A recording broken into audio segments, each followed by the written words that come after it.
3, I think. It was good, not including the new one. You know, for every video game company The best Twisted Metal, dude, you can't deny it, is Twisted Metal Black.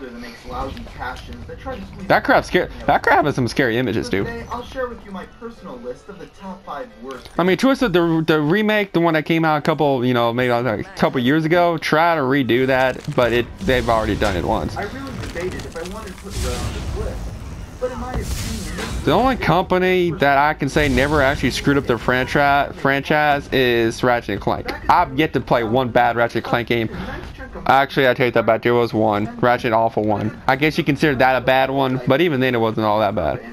Insomniac seems to be the only one that really keeps their head straight. I mean, Konami's yet to see the light of day when it comes to, you know, good company. Capcom made a recovery, so they're technically back to where they were, you know. They never did us bad. Which one? Microsoft. If you spend the money to buy the rights to popular Revelation. franchises, Why don't you like it? You like action games? Microsoft has Rare working on projects such as Kinect Sports. This truly baffles me because they could have gotten any game studio to make a Resident Evil Revelations 2 is not action, dude. but they had Rare. There's not constant. There's not like Resident Evil 5 where all you're doing is running around with rocket launchers and infinite stuff. There's no infinite weapons on that game, dude. After they bought them, You have a limit of how much you can carry. There's no button sequences. We gotta push a button as fast as you can, and right. in fact, I don't. Yeah, there's none of that anymore. There's no action on there.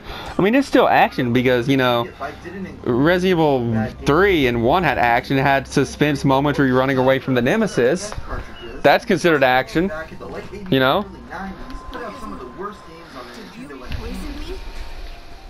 LJN realized that even if the game was bad, it would sell as long as they had a good idea. That's action, though. It's not scary. I don't know. It's just, the zombies. I hear a zombie make sounds and you can't see him unless you move up a little bit. That for me, that's scary. You know. With the angry video game nerd having an ongoing joke about playing LJN. Yeah, that's scary. It's no surprise that they're the most well-known bad video game company from back in the day, Oh, it's yarn. which makes me give it my number 4 spot. But dude, we can all agree that Konami's crap. Even though there are a lot of bad Wouldn't you believe that? companies out there with shady business practices, Yeah, at they're least it's crap. good at being bad. I don't even believe they were ever that good. Hey, for doing The only thing they had that was any good was Metal Gear and Yu-Gi-Oh. First off, we have Mega Man, Goes- Capcom's most valuable IP, or at least I thought it was.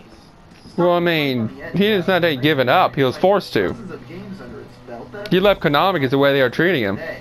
But Capcom doesn't see it that way since they canceled the last 4 games in development. As if the canceled games weren't a big enough letdown for gamers, on one occasion, Capcom blamed the fans for one of the Mega Man games' cancellation. Now, in what universe do they think that blaming the people who buy their products for games... Yeah, and I ain't saying a company's perfect. They're gonna have I flaws. don't think that was bad. But, you know, Also practices the you gotta freaking face reality and, you know, keep moving. Konami just keep making one mistake after another. They don't even face the responsibility. They just freaking... That's not even the bad part.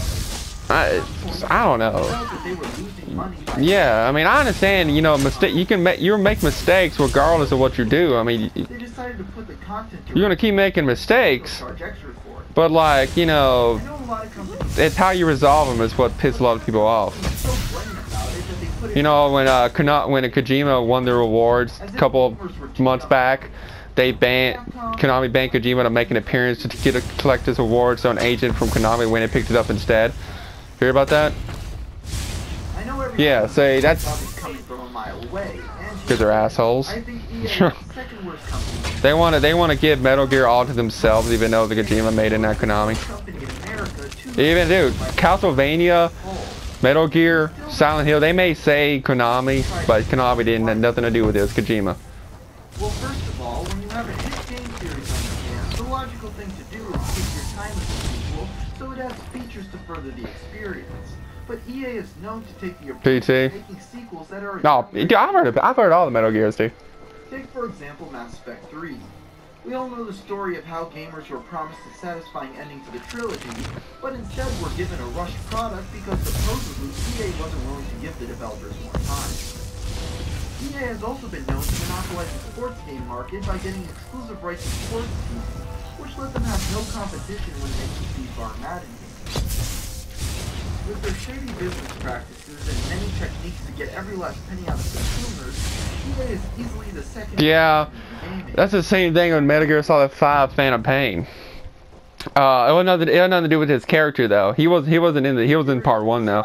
But dude, when the second part of Phantom Pains came out, there's a lot of content missing, and even he said it. There was an entire chapter missing. It was chapter 3. I think it was called Peace. It was called Peace. Chapter 3 Peace. It's not even in the game. It literally went to chapter 2 to chapter 4. A small group of 3 guys created a game called Tiny Towers for the iPhone. The game was a huge success, putting the small indie developers on the map. Let's now move forward a year when Zynga created a game called Dream Heights, which completely ripped off Tiny Tower's gameplay. I can't possibly see why a company with thousands of employees can't come up with their own ideas. Why would you wear a girl's outfit on Metal Gear though? That's Metal Gear, I guess. But rather they made okay. to it, with the main difference being a new coat of paint. Now, Well, I don't like it when games on Metal Gear Online, can you actually play as her as a playable character? Or do you have to play as what they give you? To a multi-billion-dollar company that directly steals games from indie developers. And that's why Zynga is the worst company in the industry. So that was my personal the top 5 worst video game companies. And if you have your own, please feel free to leave I don't ever comments below. remember you making your own character on Call of Duty. Your outfit, yeah, I don't remember making your... Yeah, that's just your face model. That's all you can do, though. I'm talking about, like, you know, Elder Scrolls and Fallout type creation.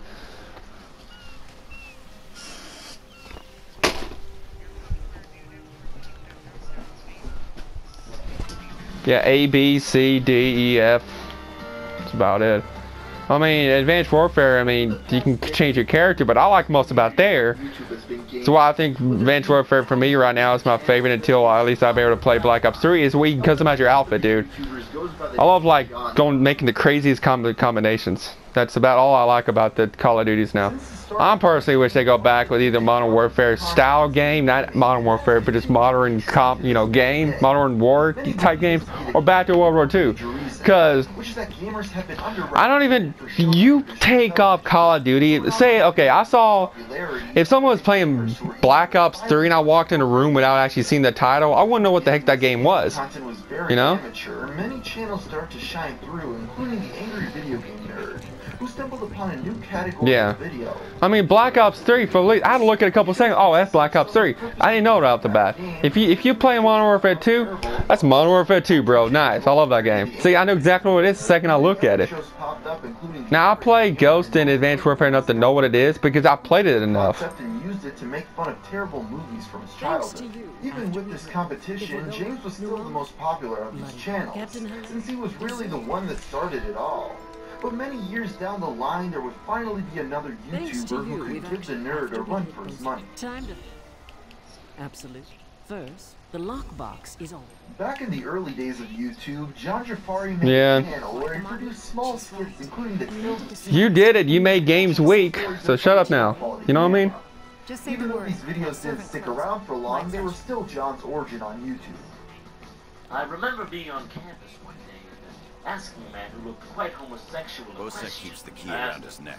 Do you like Cinched men? steel. His response rather shocked. Why would... He replied, I understand what you're saying, but you shouldn't be doing that anyways.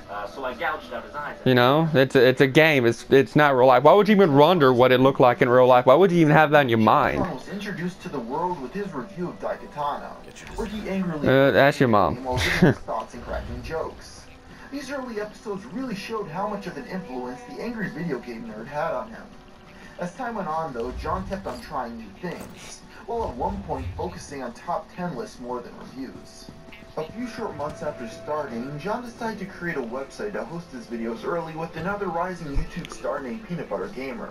Yeah, I hear what you're saying, man. People are curious, so show them. Just as long as they don't do it in real life, you know. Even though JonTron had been growing at a decent pace, it wasn't until February of 2011 when things really changed, with the release of his review of Dino 6. Because people will anyways. This video has been I mean, that's the same thing. John's reviews really We shouldn't even tell them not to do it because they're gonna do it anyways, you know? With a post entitled, "After watching this, video game reviews." It's like, you know, you might as well just play a shooting game and never say don't try it because you know they're gonna do it. Quickly grew him to be one of the most beloved figures. And the only reason that one dude shot up a bunch of kids and said, oh, because it was Call of Duty that made me do it, because he probably heard the hype. He probably never even played Call of Duty before. Hear about that?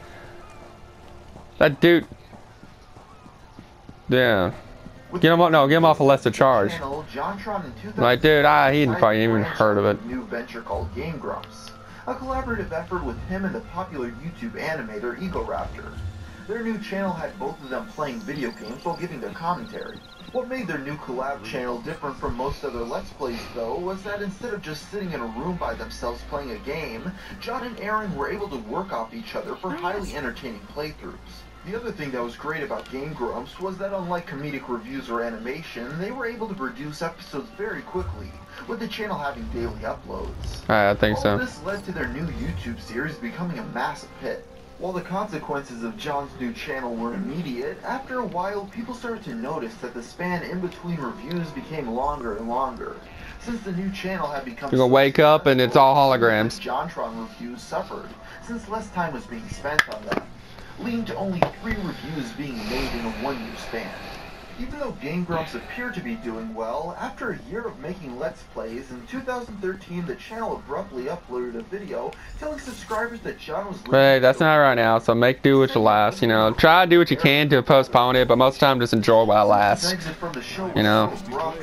So you can postpone it, but you can't stop it. Many started to spread stories about... I'll be right back, though. I gotta give me some need. With many becoming internet detectives to try to figure out what exactly took place between the Game Grumps crew. After his departure, John moved across the country to New York where he could finally get back to work on JonTron. But the most amazing part is that, unlike other YouTubers that neglected their channel for long spans of time, when John returned he was stronger than ever, with each review getting millions of views. Eventually, after years of hard work, JonTron passed out the angry video game nerd subscriber-wise, with his channel now having over 2 million followers. What started off as a small show inspired by the nerd persona had formed into its own creation that became bigger than the original. Even though things were going well, many still wondered what happened at Game Grumps and if John was still friends with Egoraptor. But during the finale of John's Starcade miniseries, it was revealed that Aaron was playing Darth Vader all along, with it being clear to all the fans that they were on good terms. Regardless of if you know him from Game Grumps or his very own channel, John has become one of the most recognizable faces in the gaming community. So JonTron, welcome to my Internet Hall of Fame. Whether that's a good or bad thing is completely up to you. Right, I'm back. Yeah, dude, it's like, you know, maybe the future might not be as bad as everyone made it out to be. Everyone's just making speculations, you know.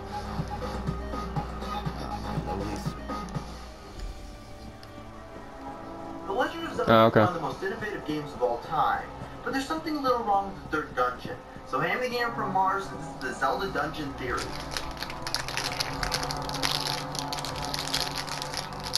Make everyone mad.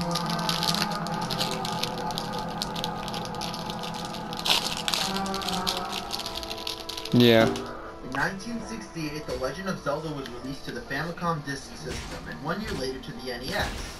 In the game, you play as Link attempting to collect all 8 pieces of the Triforce so you can rescue Princess Zelda.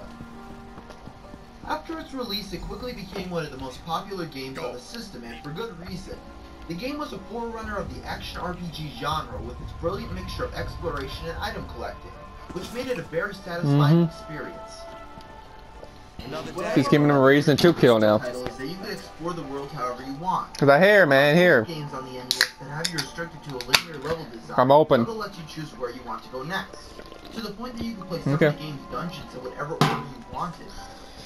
So The Legend of Zelda was a big success for Nintendo, but very shortly after the game's release in North America, people noticed something strange about the one dungeon.